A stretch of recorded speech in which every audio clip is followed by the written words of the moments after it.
Price the lord, hallelujah. ದೇವರ ನಾಮಕ್ಕೆ ಸ್ತೋತ್ರವಾಗಲಿ. ಪ್ರಾರ್ಥನೆ ಮಾಡಿಕೊಳ್ಳೋಣ. ಸರ್ವ ಸೃಷ್ಟಿಕರ್ತನಾದಂಥ ತಂದೆ, ಮಗ, ಪರಿಶುದ್ಧನಾದಂಥ ತ್ರಿಯೇಕ ದೇವರೇ, ನಿಮ್ಮ ಪರಿಶುದ್ಧ ನಾಮಕ್ಕೆ ಸ್ತೋತ್ರವಾಗಲಿ. ಸ್ವಾಮಿ ದೇವ, ಈ ದಿವಸವು ಸಮಯವು ಕೂಡ ನಿಮ್ಮಿಂದ ನೇಮಕವಾದಂಥ ದಿವಸ ಸಮಯವಾಗಿದೆ. ಅದಕ್ಕೆ ಸ್ತೋತ್ರವನ್ನು ಸಲ್ಲಿಸುವನಾಗಿದ್ದೇನೆ. ಈ ದಿವಸದ ಸಂದೇಶದ ಭಾಗವನ್ನು ಕೂಡ ಹೇರಳವಾಗಿ ಆಶೀರ್ವದಿಸಿರಿ. ಇದನ್ನು ಕೇಳುತ್ತಿರುವಂಥ ನನ್ನ ಸಹೋದರರು ಕೂಡ ಚೆನ್ನಾಗಿ ಕೇಳಿ ಅರ್ಥ ಮಾಡಿಕೊಂಡು ನಿಮ್ಮಿಂದ ಆಶೀರ್ವಾದವನ್ನು ಹೊಂದಿಕೊಳ್ಳುವಂತಾಗಲಿ. ಹಾಗೆ ಮಾಡುವುದಕ್ಕಾಗಿ ನಿಮಗೆ ಸ್ತೋತ್ರ. ಯೇಸುವಿನ ನಾಮದಲ್ಲಿ ಪ್ರಾರ್ಥಿಸಿದ್ದೇನೆ, ನಮ್ಮ ತಂದೆ, ಆಮೇನ್. ಇದನ್ನು ಕೇಳುತ್ತಿರುವಂಥ ನನ್ನ ಸಹೋದರಿಯರೇ, ನಿಮಗೂ ಕೂಡ ನನ್ನ ನಮಸ್ಕಾರಗಳು. ಈ ದಿವಸವೂ ಕೂಡ ಸಂದೇಶದ ಭಾಗ ಯಾವುದೆಂದರೆ ಗಂಡಂದಿರಲ್ಲಿ ಹೆಂಡತಿಯರ ವಿಧೇಯತೆ ಭಾಗ 4. ಗಂಡಂದಿರಲ್ಲಿ ಹೆಂಡತಿಯರ ವಿಧೇಯತೆ ಭಾಗ 4. ದೇವರ ನಾಮಕ್ಕೆ ಸ್ತೋತ್ರವಾಗಲಿ. ಹಲ್ಲೆಲೂಯಾ. ವಚನದ ಕಡೆಗೆ ಹೋಗೋಣ. ಆದಿಕಾಂಡ 12ನೇ ಅಧ್ಯಾಯ 1-5. ಯೆಹೋವನು ಅಬ್ರಹಾಮನಿಗೆ, ನೀನು ಸ್ವದೇಶವನ್ನು, ಬಂಧು ಬಳಗವನ್ನು, ತಂದೆಯ ಮನೆಯನ್ನು ಬಿಟ್ಟು ನಾನು ತೋರಿಸುವ ದೇಶಕ್ಕೆ ಹೊರಟು ಹೋಗು. ನಾನು ನಿನ್ನನ್ನು ದೊಡ್ಡ ಜನಾಂಗವಾಗುವಂತೆ ಮಾಡಿ ಆಶೀರ್ವದಿಸಿ ನಿನ್ನ ಹೆಸರನ್ನು ಪ್ರಖ್ಯಾತಿಗೆ ತರುವೆನು.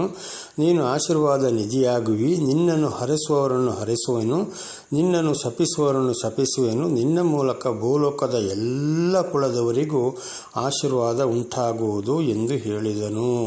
ದೇವರು ಅಬ್ರಹಾಮನನ್ನು ಆರಿಸಿಕೊಂಡು, ನಾನು ಹೇಳಿದ ಕಡೆಗೆ ನೀನು ಹೋಗಲೇಬೇಕು. ಆದರೆ ದೇವರ ವಿಷಯವನ್ನು ಅವರಿಗೆ ತಿಳಿಸುವುದಕ್ಕೆ, ಅವರು ಅರ್ಥ ಮಾಡಿಕೊಳ್ಳುವುದಕ್ಕೆ. ಹಾಗೆ ಎಲ್ಲವನ್ನ ಬಂಧು ಬಳಗ, ಸ್ವದೇಶ, ನಾಡನ್ನು ಕೂಡ ನೀನು ಬಿಟ್ಟು ಹೋಗು. ಆಗ ನಿನ್ನನ್ನು ಯಾರು ಆಶೀರ್ವಾದ ಮಾಡ್ತಾರೋ ಅವರನ್ನು ನಾನು ಆಶೀರ್ವಾದ ಮಾಡ್ತೇನೆ. ನಿನಗೆ ಯಾರು ತೊಂದರೆ ಕೊಡ್ತಾರೋ ಅವರಿಗೆ ನಾನು ತೊಂದರೆ ಕೊಡ್ತೇನೆ ಎಂಬುದಾಗಿ ದೇವರು ಅಬ್ರಹಾಮನನ್ನು ಕರೆದು ಅಬ್ರಹಾಮನನ್ನು ಈ ರೀತಿ ಕಳಿಸಿಕೊಟ್ಟಿದ್ದಾರೆ. ದೇವರ ನಾಮಕ್ಕೆ ಸ್ತೋತ್ರವಾಗಲಿ. ಹಾಗೆ ಅಬ್ರಹಾಮನು ದೇವರ ಮಾತನ್ನು ಕೇಳಿ ಹೊರಟು ಹೋದನು. ಈಗ ಮುಂದೆ ಆದಿಕಾಂಡ 18ನೇ ಅಧ್ಯಾಯ 1-10 ನಾವು ಇದನ್ನು ಓದಿಕೊಳ್ಳುವ. ಆಗ ಇದೇ ಸಮಯದಲ್ಲಿ ಅಬ್ರಹಾಮನು ಬಹಳ ವಯಸ್ಸುಳ್ಳಂಥ ಒಂದು ಮನುಷ್ಯನಾಗಿದ್ದನು. ಅಬ್ರಹಾಮನ ಹೆಂಡತಿ ಸಾರಳು. ಆದಿಕಾಂಡ 1:10. ಹೀಗೆ ಇಲ್ಲಿ ಓದುವಾಗ, ಅಬ್ರಹಾಮನು ಮಧ್ಯಾಹ್ನದಲ್ಲಿ ಮೆಂಬ್ರೆ ತೋಪಿನ ತನ್ನ ಗುಡಾರದ ಬಾಗಿಲಲ್ಲಿ ಕೂತಿರುವಾಗ ಯೆಹೋವನು ಅವನಿಗೆ ದರ್ಶನ ಕೊಟ್ಟನು. ದೇವರು ಹೇಳಿದಂಥ ಸ್ಥಳದಲ್ಲಿ ಗುಡಾರ ಹಾಕಿಕೊಂಡು ಕೂತಿದ್ದ. ಅಲ್ಲಿ ದೇವರು ಅವನಿಗೆ ದರ್ಶನವನ್ನು ಕೊಟ್ಟರು. ಏನು ಹೇಗೆಂದರೆ, ಅಬ್ರಹಾಮನು ಕಣ್ಣೆತ್ತಿ ನೋಡಲು ಅವನ ಎದುರಿನಲ್ಲಿ ಯಾರೋ 3 ಮಂದಿ ಪುರುಷರು ನಿಂತಿದ್ದರು.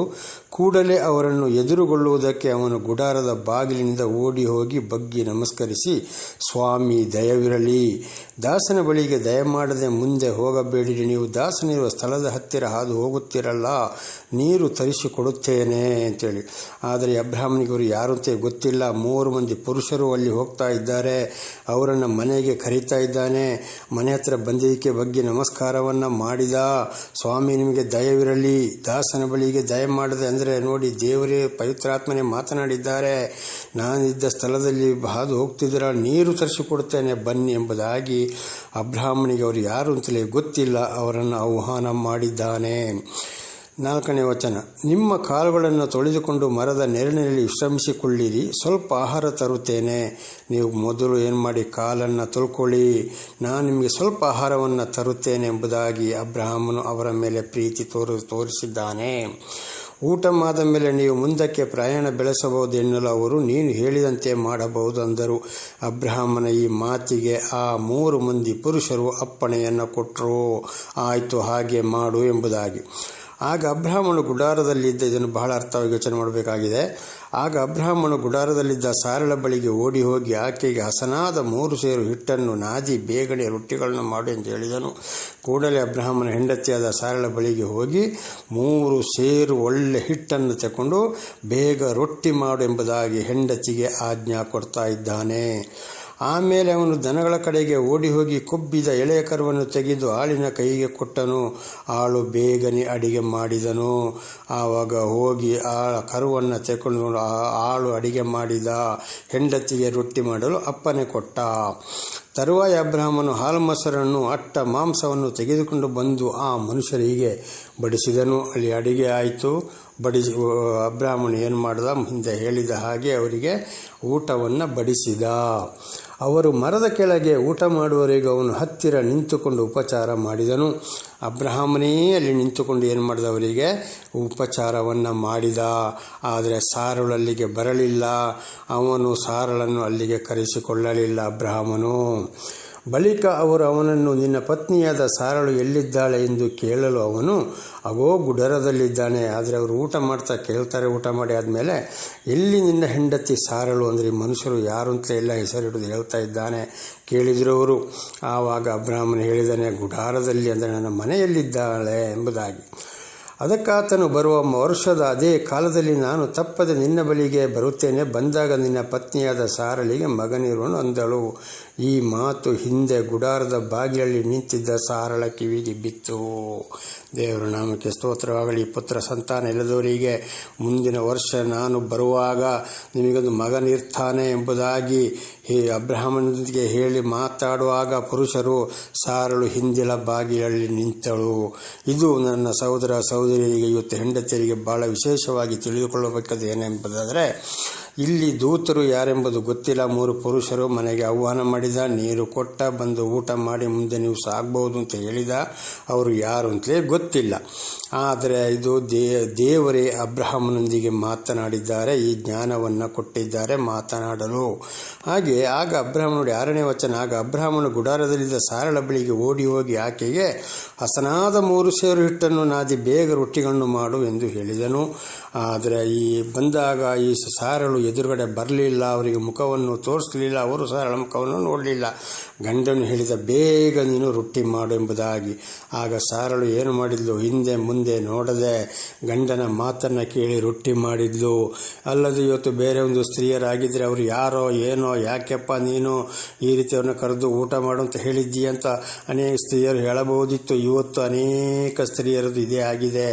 ಆದರೆ ಗಂಡನ ಮಾತಿಗೆ ವಿಧೇಯಳಾದಳು. ಅದು ದೇವರಿಂದಲೇ ಗಂಡನಿಗೆ ಬಂದಂಥ ಮಾತು.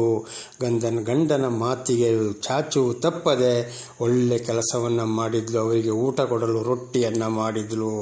ಹಾಗೆ ಇದನ್ನು ಅರ್ಥ ಮಾಡಿಕೊಳ್ಳಬೇಕು. ಆಮೇಲೆ ಆಳಂತೂ ರೊಟ್ಟಿಯನ್ನು ಮಾಡಿದ. ಆಮೇಲೆ ಅವರು ಏನು ಮಾಡಿದರು, ಅಡಿಗೆ ಆಯಿತು.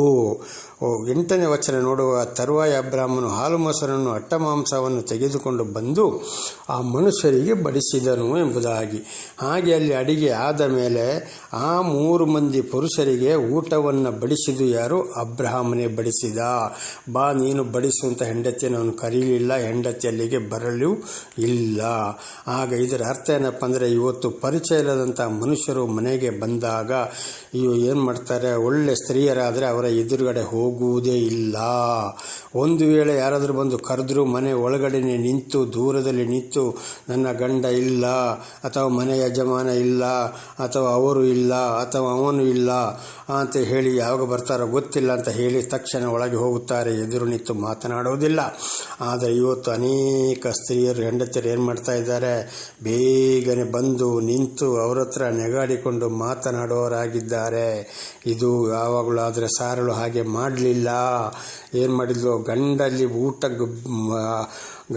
ಗಂಡ ಹೇಳಿದಾಗೆ ರೊಟ್ಟಿ ಮಾಡಿ ಕೊಟ್ಟಿದ್ದಲ್ಲದೆ ಸಾರಳು ಮುಂದೆ ಬರಲಿಲ್ಲ, ಒಳಗಿದ್ದಳು. ಕಾರಣ ಪುರುಷರು ಯಾರೆಂಬುದೇ ಗೊತ್ತಿಲ್ಲ. ಆದರೆ ಅವರ ಜವಾಬ್ದಾರಿಕೆ ಗಂಡನು ವಹಿಸಿಕೊಂಡ ಯಾರು ಅಬ್ರಹಾಮನು, ಸಾರಳು ಅವನೇ ಮಾಡ್ತಾನೆ ಅಂತೇಳಿ ಸುಮ್ಮನೆ ನಿಂತುಕೊಂಡಳು. ಹಾಗೆ ಇವತ್ತು ಸ್ತ್ರೀಯರು ಕೂಡ ಬೇಗನೆ ಪುರುಷರು ಮುಂದೆ ಬರುವಾಗ ಹಾಗೆ ನೇರವಾಗಿ ಇವತ್ತು ಅನೇಕ ಕಡೆ ಎಲ್ಲ ಕಡೆಗೂ ಬಹಳಷ್ಟು ಕಡೆಗೆ ನಡೀತಾ ಇದೆ. ಬೇಗ ಹೋಗಿ ಮಾತನಾಡ್ತಾರೆ, ಏನೇನೋ ಗಂಡನಿಗಿಂತ ಜಾಸ್ತಿ ಜವಾಬ್ದಾರಿಕೆ ಕೊಟ್ಟು ಜವಾಬ್ದಾರಿಕೆ ಇರುವವರ ಹಾಗೆ ಮಾತನಾಡುತ್ತಾರೆ. ಆದುದರಿಂದ ಇವತ್ತು ಅನೇಕ ಹೆಂಡತಿಯರು ಕೂಡ ಇವತ್ತು ಬಹಳ ಕಷ್ಟ, ಸಂಕಟ, ದುಃಖಗಳಿಗೆ ಒಳಗಾಗುತ್ತಾ ಇದ್ದಾರೆ. ಅಬ್ರಹಾಮನವರಿಗೆ ಉಪಚಾರವನ್ನು ಮಾಡಿದ. 9ನೇ ವಚನಕ್ಕೆ, ಬಳಿಕ ಅವರು ಅವನನ್ನು, ನಿನ್ನ ಪತ್ನಿಯಾದ ಸಾರಳು ಎಲ್ಲಿದ್ದಾಳೆ ಎಂದು ಕೇಳಲು ಅವನು, ಅಗೋ ಗುಡರಲ್ಲಿದ್ದಾಳೆ ಅಂದನು. ಮತ್ತೆ ತಿರುಗಿ ಆ ಪುರುಷರು ಕೇಳ್ತಾರೆ, ನಿನ್ನ ಹೆಂಡತಿ ಎಲ್ಲಿಯಪ್ಪ ಅಂತೇಳಿ. ಆಗ ಅಬ್ರಹಾಮನು ಹೇಳ್ತಾನೆ, ಗುಡಾರದಲ್ಲಿದ್ದಾಳೆ ಎಂಬುದಾಗಿ. ಹಾಗಾದ್ರೆ ಈ ಮಾತನ್ನು ಆ ಹಿಂದುಗಡೆ 10ನೇ ವಚನವನ್ನು ನೋಡುವಾಗ ಅದೇ ಹಿಂದುಗಡೆ ಬಾಗಿಲಲ್ಲಿ ಹಿಂದುಗಡೆ ನಿಂತಿದ್ದಂಥ ಸಾರಳ ಕಿವಿಗೆ ಬಿತ್ತು. ಓ ಹೆಂಡತಿಯನ್ನು ನನ್ನನ್ನು ಕೇಳ್ತಾ ಇದ್ದಾರೆ ಅಂತೇಳಿ ಅವಳಿಗೆ ಓಡಿ ಬರ್ಬೋದಿತ್ತಲ್ಲ, ಬರಲಿಲ್ಲ.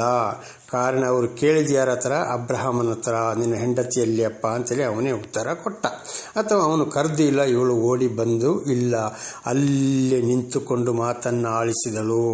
ಇದು ನೋಡಿ ಸ್ತ್ರೀಯರೇ, ನಿಜವಾಗಿ ಇವತ್ತು ಪರ ಸ್ತ್ರೀಯರು ಬಂದು ಗಂಡಂದಿರ ಹತ್ರ ಏನಾದರೂ ಮಾತನಾಡುವಾಗ ತಕ್ಷಣ ಹೆಂಡತಿಯರಲ್ಲಿ ಮುಂದೆ ಬಂದು ನಿಲ್ಲಬಾರದು.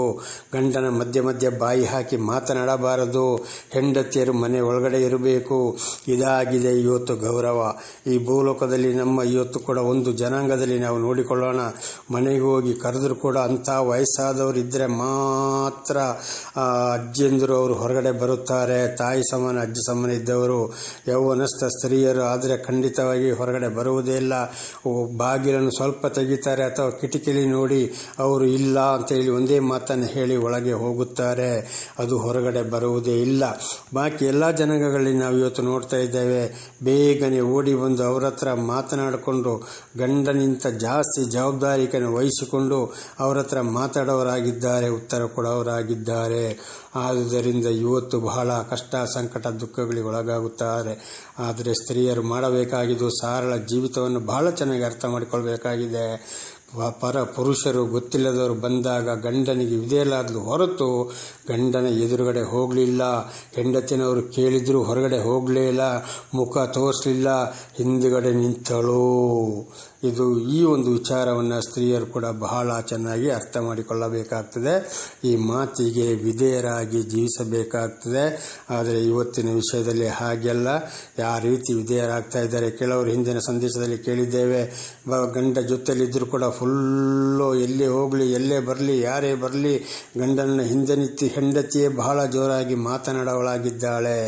ಗಂಡನಿಗೆ ಒಂದು ಚೂರು ಬೆಲೆ ಕೊಡದೆ ಗಂಡನ ಅಧಿಕಾರವನ್ನು ವಹಿಸಿಕೊಂಡು ಗಂಡ ಬಾಯಿ ಮುಚ್ಚಿ ನಿಲ್ಲುವ ಹಾಗೆ ಮಾಡಿ ಹೆಂಡತಿಯರಿಗೆ ಅಧಿಕಾರವನ್ನು ನಡೆಸುವವರಾಗಿದ್ದಾರೆ. ಅದಕ್ಕೆ ನಮ್ಮ ಹಿರಿಯರು ಕೂಡ ಒಂದು ಬಹಳ ಚೆನ್ನಾಗೊಂದು ಗಾದೆಯನ್ನು ಹೇಳ್ತಾ ಇದ್ದಾರೆ. ಆ ಗಾದೆಯನ್ನು ನಾನು ಹೇಳುವುದಿಲ್ಲ, ಹೇಳಿದರೆ ನಿಮಗೆ ಬೇಸರವಾಗಬಹುದು. ಆದುದರಿಂದ ಗಂಡಂದಿರಿಗೆ ಪರಪುರುಷರು ಬಂದಾಗ ಖಂಡಿತವಾಗಿ ಸಾರಳ ಒಂದು ನಡತೆಯನ್ನು ಅನುಸರಿಸುವುದು ಬಹಳ ಉತ್ತಮ. ಇದುವೇ ಒಂದು ಘನತೆ, ಗೌರವ ತರುವಂಥದ್ದು. ಅದನ್ನೇ ನೋಡಿದಾಗ ಆಗ ಅವರಿಗೆ ಹುಟ್ಟಿದ ಹೆಣ್ಣು ಮಕ್ಕಳು ಕೂಡ ಅದೇ ರೀತಿಯನ್ನು ಕಲಿತು ಮುಂದೆ ಒಳ್ಳೆಯ ಒಂದು ಘನತೆ, ಗೌರವವನ್ನು ಉಳಿಸಿಕೊಂಡು ಅವರು ಮುಂದೆ ಸಾಗುವರಾಗಿದ್ದಾರೆ. ಒಂದು ವೇಳೆ ಅದು ಮಾಡದೆ ಇವತ್ತು ಹೆಂಡತಿಯರು ಗಂಡಂದಿರನ್ನು ಹಿಂದಕ್ಕೆ ತಳ್ಳಿ ಅವರೇ ಅಧಿಕಾರ ನಡೆಸುವುದಾದರೆ, ಗಂಡನನ್ನು ಸ್ವಲ್ಪ ಕೀಳ್ಮಟ್ಟದಲ್ಲಿ ಕಾಣುವುದಾದರೆ, ಗಂಡನ ಬದಲು ಎದುರು ನಿಂತು ಮಾತನಾಡುವುದಾದರೆ, ಅನೇಕ ಸ್ತ್ರೀಯರಿತ್ತು ಗಂಡಂದಿರು ಇದ್ದಾಗೆ ಹೆಂಡತಿಯರು ಹೊಡೆದಾಟಕ್ಕೆ ಹೋಗ್ತಾರೆ, ಜಗಳಕ್ಕೆ ಹೋಗ್ತಾರೆ. ಅದರಲ್ಲಿ ಏನಾಗ್ತದೆ ಅಂತ ಹೇಳುವಂಥದ್ದು ಪ್ರತಿಯೊಬ್ಬರಿಗೆ ಗೊತ್ತು. ಹೆಂಡತಿಯರು ಹೀಗೆ ಮಾಡಿದಾಗ ಅಲ್ಲಿ ಅವರಿಗೆ ಹುಟ್ಟಿದ ಹೆಣ್ಣು ಮಕ್ಕಳು ಕೂಡ ಅದನ್ನೇ ಕಲಿತು ಆ ತಾಯಿಯ ಬುದ್ಧಿಯನ್ನೇ ಅವರು ಕೂಡ ಕಲಿತವರಾಗಿದ್ದಾರೆ.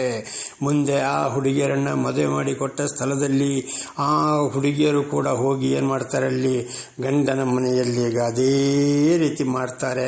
ಕಡೆಯಲ್ಲಿ ಜಗಳಗಳು, ಹೊಡೆದಾಟಗಳು, ಗಂಡನ ಹೊಡಿತಾನೆ. ಆಗ ಇವಳು ಕೂಗಿಕೊಂಡು ತಾಯಿ ಮನೆಗೆ ಬರ್ತಾಳೆ.